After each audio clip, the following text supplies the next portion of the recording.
नमस्कार मंडळी. मालिका विश्वातून सध्या एकापाठोपाठ एक बातम्या समोर येत आहेत.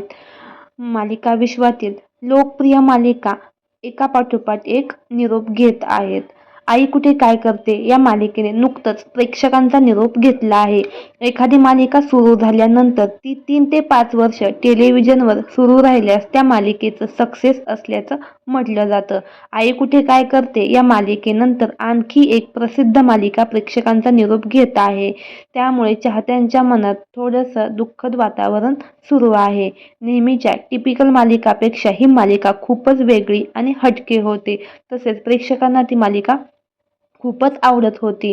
टेलिव्हिजनवर अनेक नव्या मालिका प्रेक्षकांच्या भेटीला येत आहेत. त्यामुळे जुन्या मालिका प्रेक्षकांचा निरोप घेत आहेत.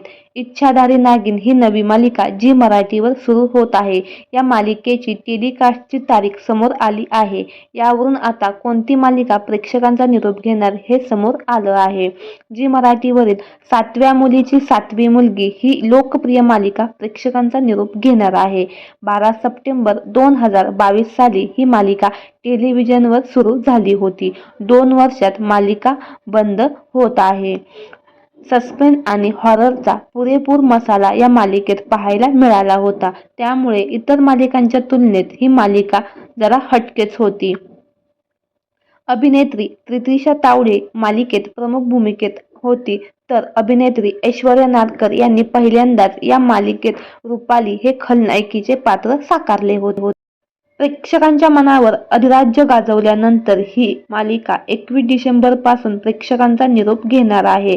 21 डिसेंबरला या मालिकेचा शेवटचा भाग प्रस्थापित होणार आहे.